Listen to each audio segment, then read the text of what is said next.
Well, right now we're officially pretty much in the middle of cold and flu season here in the United States, and as such, people are turning to over-the-counter remedies to try to shorten their colds, keep their kids feeling better, and just overall make sure that they can make it through this season without being run down with a bad cold or flu.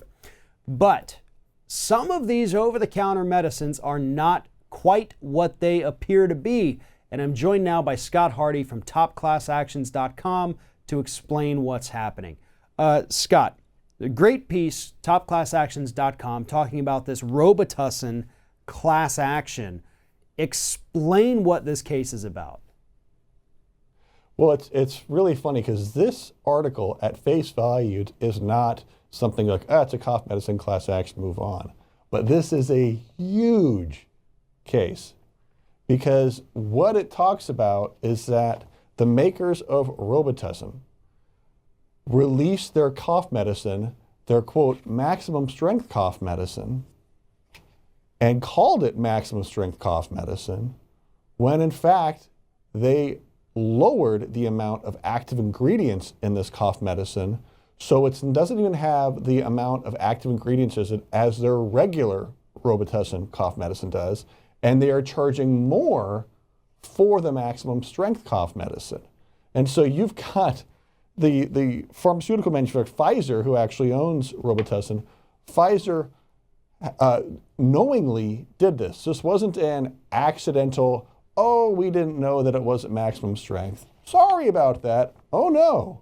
They knew what they were doing, and they intentionally decreased the number of active ingredients within this cough medicine, which is exactly why class actions are here, to fight against things like these. So this will be really interesting to watch, especially when you've got a huge class action firm leading the plaintiffs in Huggins Berman.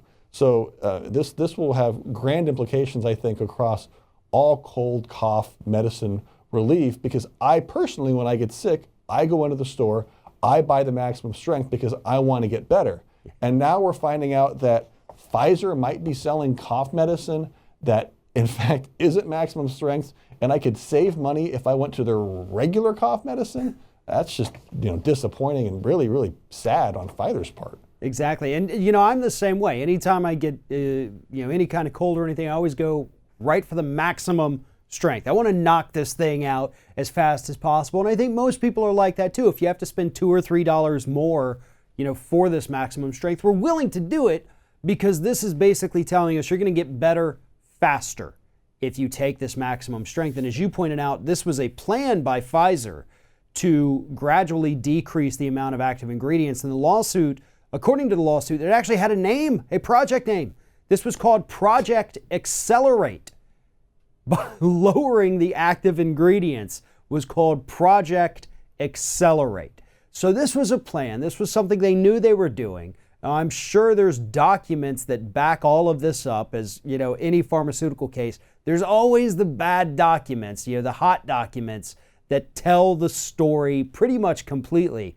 And I think this Project Accelerate is probably going to be Exhibit A in these lawsuits, because it shows that this company was systemically doing this while still charging people, still labeling it as maximum strength, but not even having as much active ingredients as the regular strength sitting on the store shelf right next to it. Exactly. And with Huggins Berman going after Pfizer for this case, you can be guaranteed that they're issuing subpoenas for all of these Project Accelerate Our Profits, as we might want to call it. For Project Accelerate Our Profits with Pfizer, what other products were included in that? I'm pretty sure it wouldn't have just been Robitussin maximum strength.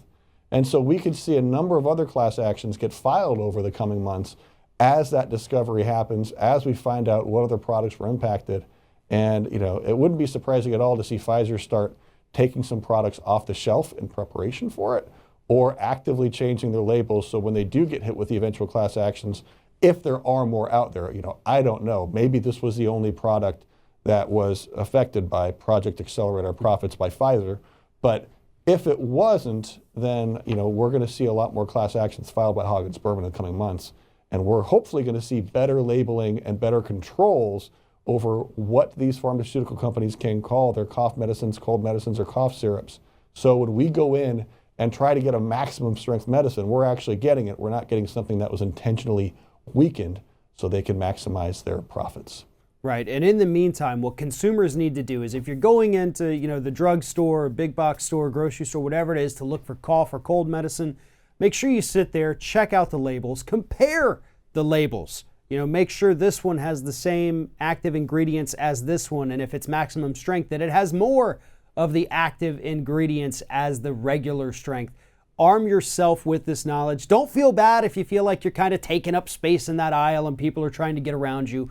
You have to protect yourself from some of these scams that corporations are running. Take a few minutes out of your time, do this, check those labels, and make sure you're protecting yourself. But if you have purchased this Robitussin Maximum Strength or really any others, I suggest you follow the link in the description of this video. Go to topclassactions.com, find out more and find out what you need to do. And while you're there, subscribe to their newsletter so you can stay on top of all of these issues that are so important to American consumers.